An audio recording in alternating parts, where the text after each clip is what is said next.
देख रहे हैं परिपाटी न्यूज़ में आपका स्वागत है। मैं जिला ब्यूरो चीफ अफजल हुसैन, जिला संभल।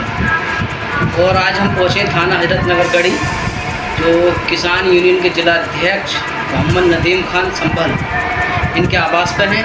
आज इनसे कुछ मुद्दों पर बात करेंगे। सबसे पहले तो अध्यक्ष जी, आपको हमारी परिपाटी न्यूज़ में स्वागत है। बहुत बहुत धन्यवाद आपको भी और आपके व्यूवर्स को भी मेरी तरफ से बहुत बहुत धन्यवाद। अच्छा अध्यक्ष जी, आपसे एक सवाल है, क्योंकि आपकी जॉब भी लगी हुई है जो, और वैसे भी काफ़ी पढ़े लिखे हैं, फिर आपको जिला अध्यक्ष जो बनाएगा किसान यूनियन से, इसके बारे में आप किसको बधाई देना चाहेंगे? सबसे पहले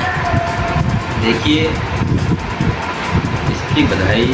सबसे पहले मैं अपने बड़े भाई मोहम्मद रफ़ी खान साहब को, उन्होंने ही मुझसे कहा कि आप किसान यूनियन ज्वाइन कर लें, किसान यूनियन लोगों की आवाज़ को उठाएँ। इस क्षेत्र में किसानों की आवाज़ काफ़ी दबी और कुचली है, कोई सुनने वाला नहीं है, सुनवाई नहीं करता लोगों को, किसानों को और दबे पिछड़ों को बहुत ज़्यादा समस्या होती है। आप पढ़े लिखे इंसान हैं, आप किसान यूनियन ज्वाइन कर लें। उन्होंने ही मुझे तराई किसान यूनियन का आज से 2 साल पहले जिलाध्यक्ष बनवाया था। मैं राष्ट्रीय अध्यक्ष जी का और प्रदेश अध्यक्ष जी का भी बहुत बहुत आभार व्यक्त करता हूं कि उन्होंने मुझे इस जिम्मेदारी के लायक समझा और मैं बाखूबी अपनी जिम्मेदारियों का ईमानदारी के साथ निर्वहन करता हूँ। अच्छा अध्यक्ष जी, आप वैसे भी जनता के बीच में बहुत एक्टिव हैं और उनकी सेवाओं में लगे रहते हैं, लेकिन फिर भी आप तराई किसान यूनियन के जिला अध्यक्ष जो बने, आपका मेन मुख्य उद्देश्य क्या है? मेरा मेन मुख्य उद्देश्य, कोई भी किसान संगठन जो है वो अराजनीतिक होता है। ये भी हमारा तराई किसान यूनियन जो है वो अराजनीतिक संगठन है, किसी भी पार्टी का संगठन नहीं है, बिल्कुल अराजनीतिक संगठन है। और मेरा जो उद्देश्य था अपने किसान यूनियन ज्वाइन करने का, मेरा उद्देश्य ये था कि इस क्षेत्र में, मेरा जो क्षेत्र है, जो संभल है, उसमें लोगों को, दबों को, कुचलों को, पिछड़ों को, अल्पसंख्यक को परेशानी ना हो, किसानों की समस्याओं का समाधान किया जाए। जैसे बहुत सारी यहाँ छोटी छोटी समस्याएं थीं जिन्हें लेके किसान बहुत ज़्यादा परेशान थे, जैसे DAP की सप्लाई के ऊपर, यूरिया की सप्लाई के ऊपर, बिजली की छोटी छोटी समस्याएं हैं। आए दिन बिजली विभाग वाले उल्टे सीधे छापेमारी की समस्याएं, चकबंदी की समस्याओं को लेकर, और जो है SDM और तहसीलदार और जिले लेवल की जो समस्याएं थी, उन समस्याओं को और अपने क्षेत्र की जनता आवाम को कुछ हद तक राहत दिलाने के लिए मैंने इस तराई किसान यूनियन को ज्वाइन किया। और मैं अभी भी लोगों के बीच में रहता हूं, और जितना भी है, जो भी वक्त मुझे मिलता है, मैं जनता के बीच में रहते और अपने लोगों के बीच में जो भी मेरी मदद होती है वो मैं उसे करता हूँ। और भ्रष्टाचार मुक्त मैं अपने क्षेत्र को कोशिश करता हूँ कि भ्रष्टाचार मुक्त हो जाए, लोगों को कम से कम समस्याएँ हैं। यही उद्देश्य था और कोई राजनीतिक उद्देश्य नहीं था किसान यूनियन ज्वाइन करने का। अध्यक्ष जी, अभी जो पिछले माननीय सांसद इकरा हसन चौधरी के बारे में जो योगेंद्र राणा जो का बयान आया है और अपने आप को करनी सेना को उपाध्यक्ष बताया है, तो उसके बारे में आप क्या कहना चाहेंगे?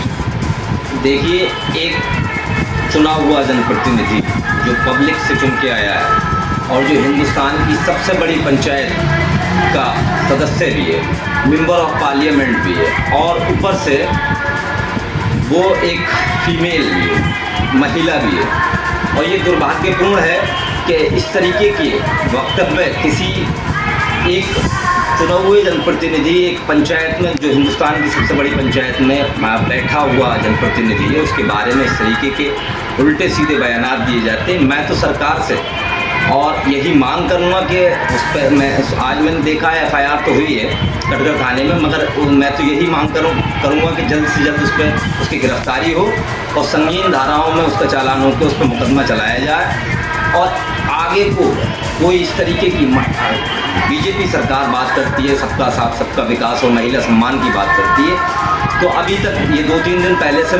सोशल मीडिया पे वायरल है, अभी तक उस पर कोई ऐसी कठोर कार्रवाई नहीं हुई है जिससे कि आने वाले दिनों में किसी और की इस तरीके से हिम्मत ना हो। देखिए, एक महिला सांसद जो बहुत ज़्यादा पढ़ी लिखी हैं अपना आप में, एक चौधरी इकरा हसन,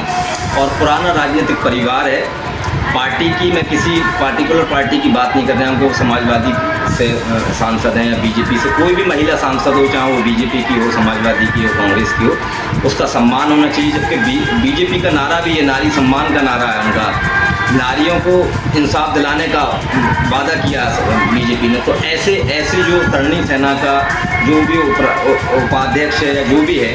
उस पर अभी तक कोई कठोर कार्रवाई नहीं हुई है। मैं सरकार से ये मांग करता हूँ, प्रदेश और केंद्र सरकार से, कि इसके ऊपर कठोर से कठोर कार्रवाई हो, ताकि आने वाले दिनों में किसी की हिम्मत ना हो कि इस तरीके की बकवास किसी सांसद या किसी भी आम आदमी के बारे में कर सकें। अच्छा, जो बिहार में इलेक्शन चल रहा है तो इसके बारे में आप क्या कहना चाहेंगे? बिहार के इलेक्शन में जनता समझदार हो चुकी है, अब के बहुत समझदारी के साथ वोट करेगी। जनता ने पिछले 5 साल जो एनडीए सरकार के वहाँ देखे हैं, क्या नाम है, नीतीश और बीजेपी के अलायंस के देखे हैं वहाँ पर। ये जनता से मेरी कोई अपील तो नहीं है, मगर मेरा यही है कि जनता बहुत समझदारी के साथ वोट करेगी। जनता ऐसी सरकार को चुनेगी जो उसके हितों के लिए काम करे, जो किसानों के हितों के लिए काम करे, दबे कुचले मजदूरों के लिए काम करे। बस यही है कि वो झेल चुकी है 5-6 साल, उसने देखा है किस तरीके से सरकार ने वादे किए हैं और किस तरीके से ग्राउंड पर काम किया है। तो जनता समझदार है, वो अपने वोट को बटने ना देगी, बहुत हिसाब से अपना वोट करेगी। जी, मेरा आखिरी सवाल हो रहा है अध्यक्ष जी आपसे। सूत्रों के मुताबिक पता चला कि आप जिला पंचायत के इलेक्शन की तैयारी कर रहे हैं, और वैसे तो आप पब्लिक के बीच हमेशा तैयार रहते हैं, लेकिन फिर भी जिला पंचायत चुनाव के लिए आगे क्या रणनीति है? जिला पंचायत चुनाव के बारे में आपको मैं विस्तार से ये बात बताना चाहता हूँ कि मेरा कोई इलेक्शन लड़ने का इरादा नहीं था, मगर पब्लिक डोमेन में जब पब्लिक के बीच में रहा हूँ तो लोगों की बातें सुनी है, समस्याएँ सुनी है, जिसकी लायक हैं, जब उनकी मसले मसाइल हल कराए हैं, तो लोगों ने ये कहा है कि हमारे बीच एक ऐसा आदमी आना चाहिए, ऐसा होना चाहिए, नेता नहीं होना चाहिए, आम आदमी की तरह रहना चाहिए जैसे आप रहते हो। कि ये मेरा हौसला अफजाई जो है वो पब्लिक मेरे क्षेत्र वार्ड नंबर जिला पंचायत वार्ड नंबर 1 के लोगों ने हौसला अफजाई की है।